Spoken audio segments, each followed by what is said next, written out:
It's not uncommon for someone to confess their anger. While anger is not a sin, acting upon it in many circumstances can be or can easily lead to sin.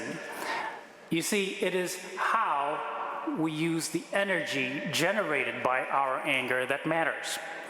Because we can use our anger negatively or positively. In other words, we can use it to hurt people and cause division. Or we can use it to address the truth and bring people back to the path of righteousness, and doing so in the spirit of love. Today in our Gospel from Mark, we are invited to reflect upon the dynamic of this often misunderstood and quite common emotion. In this fairly intense passage, we see Jesus reacting rather severely to a fig tree that did not bear fruit out of season. Hungry and angry, Jesus curses the fig tree. This reaction is an obvious reference to Israel's spiritual sterility. And then he goes into the Jerusalem temple and drive out its merchants. Jesus is furious because instead of bearing good fruit of prayer and worship, the temple had become a den of thieves, bearing the bad fruit of hypocrisy and commercialism. And oddly enough, there was something sacred and holy, if you may, about his anger as he defends the sacred place of worship. Our Lord's anger was righteous. Righteous anger does not seek to hurt. It stems from love and respect. It recognizes the actions or words that stray from the path of righteousness, and it desires to bring them back to the truth. Now, sinful anger, on the other hand, which I believe most of us are guilty of, stems from pride, and it is driven by vengeance. And if we allow it to grow and fester like a wound, it becomes a hindrance to our relationship with God and our neighbors. Anger, regardless of which kind, should always be the last resort. For God calls us to respond with wisdom and a gentle spirit. A gentle spirit is not weakness or passivity, quite the contrary, in fact. True gentleness requires great strength and self-control. It comes from a state of humility. A gentle heart comes from having love for others. So make it a point today to ask God to help us stamp out our anger before it becomes a fiery flare. May He help us choose to remain calm and just talk things out in love and in the spirit of correction and charity.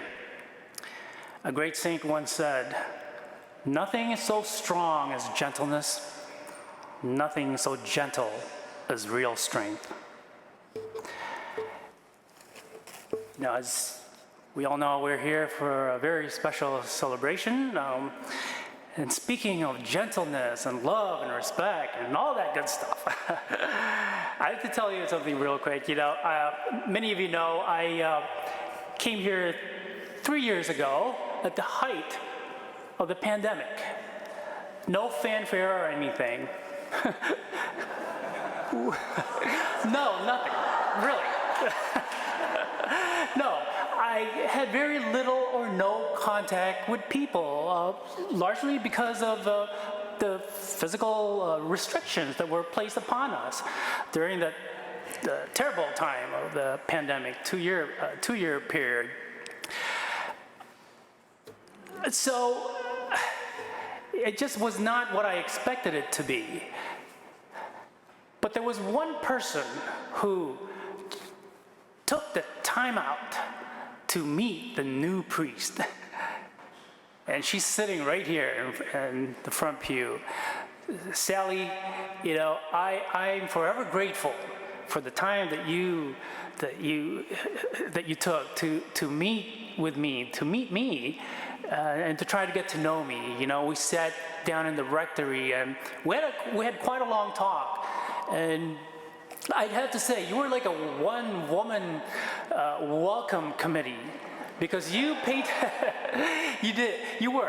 you painted a very colorful image of All Page. You painted a picture of, I mean that in a very good way. You painted a beautiful image of what I had to look forward to, because I had no clue what was ahead of me, especially with the restrictions and the closures. There was really nothing much. I shouldn't say nothing much going on, but things were just very different when I arrived. So thank you. And I bet you were trying to size me up in the same way, like, who is this Father Larry Basbas? What's he all about? Remember, I don't know if you remember me telling you, one of the things that I said to you towards the end of our meeting was, don't worry, Sally, I'm very easy to work with, because I listen, I'm very open-minded, and I hope I haven't let you down. See, oh, wow, and over time, as I got to know Sally better, I can't tell you enough that she's one of the most, if not the most genuine people you'll ever meet. She's funny, she's caring, she's loving, she's such a hard worker. She's very kind, very thoughtful. She's tough, but also gentle. She's kind of a combination of the two, So I can't thank you enough, Sally, for all that you've done for this parish, most especially. And I have a lot more to say later, because I know we need to continue with Mass, but trust me, you'll hear a lot of good stuff about you, and for a very good reason. And I can't wait to see you after Mass today and the meeting. Thank you so much, just for being you. This parish, without you, we wouldn't even have beautiful, thanks to the art environment, or as we now call arts and entertainment, thanks to the art environment committee, this parish has been made more beautiful, the aesthetics of this parish. So thank you so much. Can we please have a round of applause for Sally?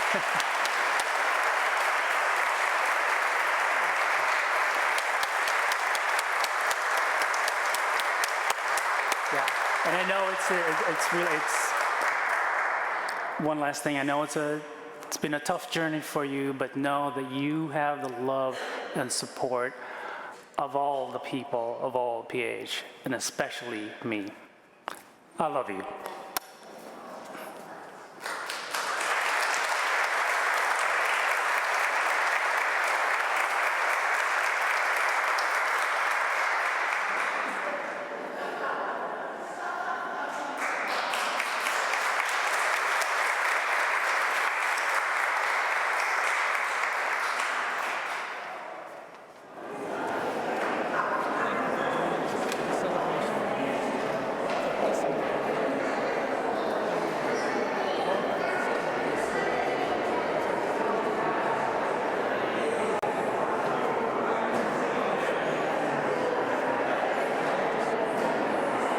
Ministry of OLPH. Please go to our website.